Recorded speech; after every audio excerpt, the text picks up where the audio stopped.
हमीका hair.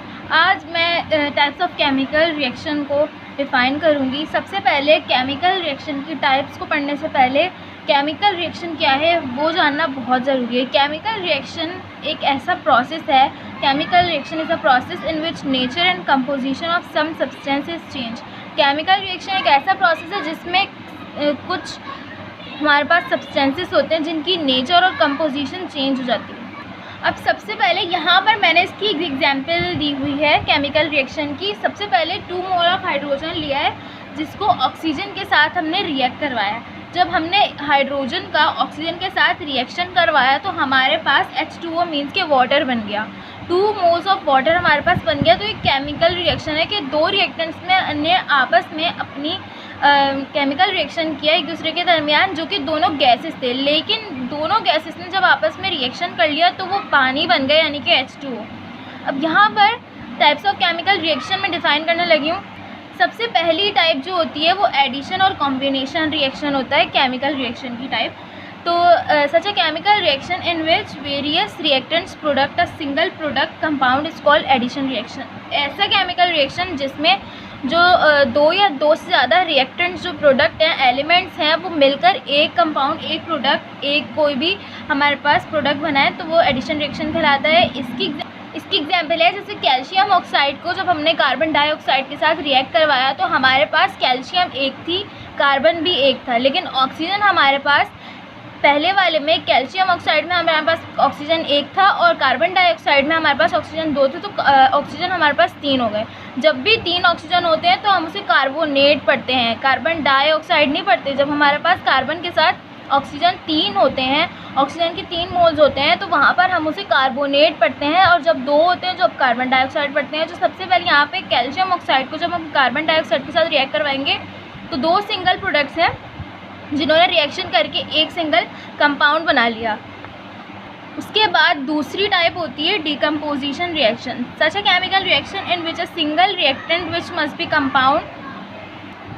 तो इस process में ऐसा होता है कि हमारे पास such a chemical reaction in which a single reactant which must be compound produces 2 और मोर प्रोडक्ट। ऐसा केमिकल रिएक्शन जिसमें एक सिंगल रिएक्टेंट हो जो कि कंपाउंड होना चाहिए। कंपाउंड मीन्स कि 2 या 2 से ज़्यादा एलिमेंट उसमें मौजूद हो, प्रोड्यूसेस 2 और मोर प्रोडक्ट। जब वो डिकम्पोज होगा यानी कि टूट जाएगा, डिकम्पोज मतलब कि टूट जाना है, उसको हीट करके जब हम तोड़ देंगे तो 2 या 2 से ज़्यादा प्रोडक्ट हमें मिल जाएंगे।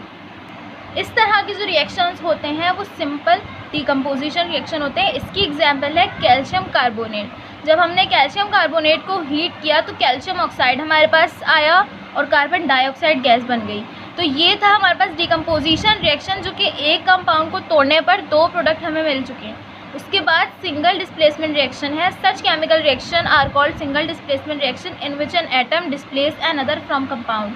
तो यहाँ पर सिंगल डिस्प्लेसमेंट रिएक्शन में क्या हुआ कि कार्बन जब हमारे पास सिंगल एलिमेंट था और H2O हमारे पास कंपाउंड था, इन दोनों ने जब आपस में रिएक्शन किया तो हमारे पास जो हाइड्रोजन के साथ यानी ऑक्सीजन था, हाइड्रोजन के साथ जो मतलब वाटर में ऑक्सीजन था, उसने अपने आप को डिस्प्लेस कर लिया, यानी कि अपनी जगह चेंज करके वो कार्बन के पास चला गया और हाइड्रोजन को अकेला छोड़ दिया। यानी कि सिंगल डिस्प्लेसमेंट हो गई यहाँ पे कि एक कंपाउंड में से एलिमेंट जो है वो दूसरे एलिमेंट के साथ पास जाके उसने अनदर कंपाउंड बना लिया, जो कि कार्बन मोनोऑक्साइड गैस है और हाइड्रोजन अलग बच गए हमारे पास जो गैस है। Double displacement reaction. उसके बाद डबल डिस्प्लेसमेंट रिएक्शन है। डबल डिस्प्लेसमेंट रिएक्शन में क्या होता है? Such chemical reaction in which 2 compounds exchange their radical is called double displacement reaction. अब यहाँ पर 2 कंपाउंड्स होते हैं जिनमें से दोनों के जो एलिमेंट्स होते हैं वो एक दूसरे के साथ डिस्प्लेस हो जाते हैं, यानी डबल डिस्प्लेसमेंट कर लेते हैं। जैसे कि एग्जाम्पल में नीचे नज़र आ रहा है कि AgNO3 यानी सिल्वर नाइट्रेट है प्लस NaCl सोडियम क्लोराइड है हमारे पास। उसके बाद जब इन दोनों ने डबल डिस्प्लेसमेंट रिएक्शन किया तो AgCl यानी कि सिल्वर क्लोराइड बन गया हमारे पास और सोडियम नाइट्रेट बन गया, NaNO3 बन गया हमारे पास। तो ये क्या हुआ? डबल डिस्प्लेसमेंट रिएक्शन हुआ। दोनों ने अपने जो रेडिकल थे, अपने पार्टनर्स थे, वो दोनों ने चेंज कर लिए। उसके बाद लास्ट हमारे पास होता है कंबस्टन रिएक्शन। कंबस्टन रिएक्शन यानी कि उसमें हमारे पास बर्स्ट होता है, जो भी कंपाउंड होता है हमारे पास एलिमेंट होता है वो बर्न होता है।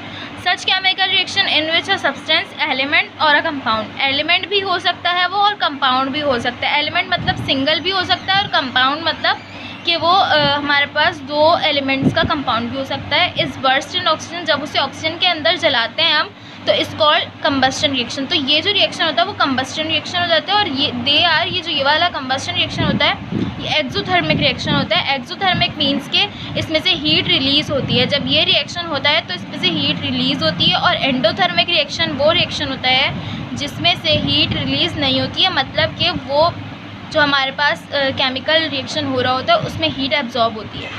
उसके बाद यहाँ पे एग्जांपल देख लेते हैं इसकी। कार्बन है हमारे पास और ऑक्सीजन है। जब हमने कार्बन को ऑक्सीजन में जलाया यानी कि ऑक्सीजन के अंदर बर्स्ट किया तो कार्बन डाइऑक्साइड गैस बन गई और इसके साथ हीट रिलीज़ हुई हमारी, क्योंकि ये एक्सोथर्मिक रिएक्शन था इसलिए इसमें हीट रिलीज़ हुई।